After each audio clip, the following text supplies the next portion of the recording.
آپ VOA پاکستان دیکھ رہے ہیں۔ باقاعدہ خبروں کا آغاز کرتے ہیں۔ آگے چل کر بھی آپ کو اہم ترین خبر سے آگاہ کروں گا پاکستان کے حوالے سے۔ تو جناب، آپ کو یاد ہوگا کہ کچھ دن پہلے یورپین کا ایک بندہ باقاعدہ طور پر میڈیا کے سامنے دھاڑے مار کر رو رہا تھا، کیونکہ اب جو صورتحال بننے جا رہی ہے، زیلنسکی کے دورہ امریکہ کے بعد تمام یورپ اکٹھا ہوا ہے، اور اب جو صورتحال بننے جا رہی ہے، لگتا ہے اب ڈونلڈ ٹرمپ بھی اسے کنٹرول نہ کر سکیں، یا امریکہ بھی اسے کنٹرول نہ کر سکے۔ دنیا تیسری جنگ عظیم کی طرف جا رہی ہے، کیونکہ تمام یورپین وہاں پہ اکٹھے ہوئے ہیں۔ یوکرین کی سمٹ کے نام سے وہاں پہ ایک سمٹ ہوئی ہے، منعقد ہوئی ہے، کیونکہ جو رویہ اختیار کیا گیا ڈونلڈ ٹرمپ کی جانب سے یوکرین کے صدر زیلنسکی کے ساتھ، تو اس کے بعد تو پورا یورپ ماتم میں ہے۔ یہی ماتم سمٹ میں انہوں نے بڑے بڑے فیصلے کیے ہیں، بڑے بڑے بیانات جاری کیے ہیں۔ دوسری طرف سے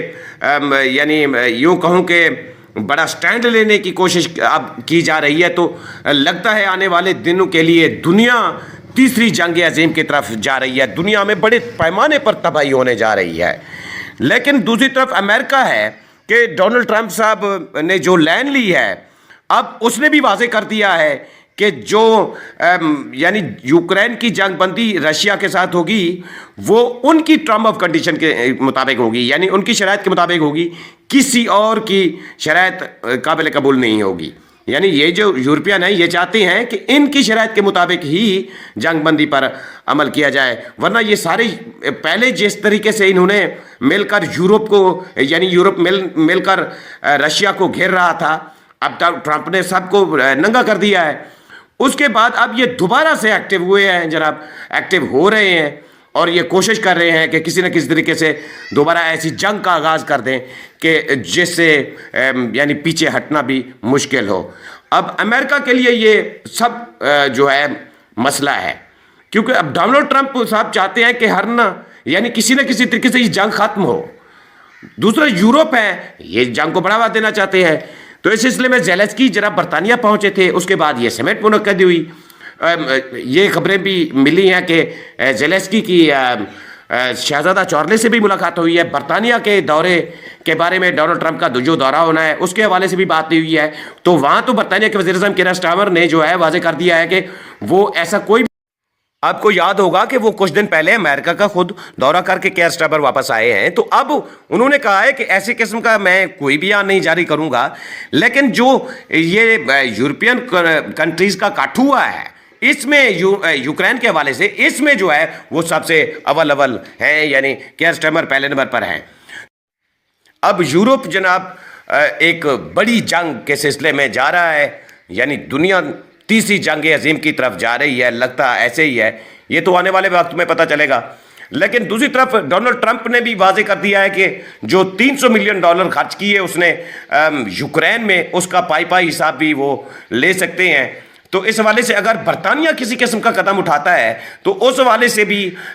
جو ڈونلڈ ٹرمپ صاحب ہیں، وہ ہتھیار کی واپسی، نیوکلیئر ویپن جو برطانیہ کے پاس امریکہ کے، اس کو جو ہے وہ مانگ سکتے ہیں، واپس لے سکتے ہیں۔ تو اس سارے تناظر میں اب ولادیمیر زیلنسکی کے ساتھ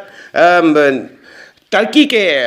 طیب اردوغان صاحب بھی جڑے ہیں۔ تو اس ساری صورتحال کے پیش نظر آنے والے دنوں میں حالات، معاملات بڑی تیزی سے تبدیل ہونے جا رہے ہیں۔ تو امریکہ جو ہے اب سوچنا ہوگا امریکہ کو کہ کیا ایک نئی جنگ میں اگر یورپ چھیڑ دیتا ہے تو وہ رشیا کے ساتھ مل کر لڑے گا، یا کہ ان کے آگے امریکہ گھٹنے ٹیک سکتا ہے، یا یہ خود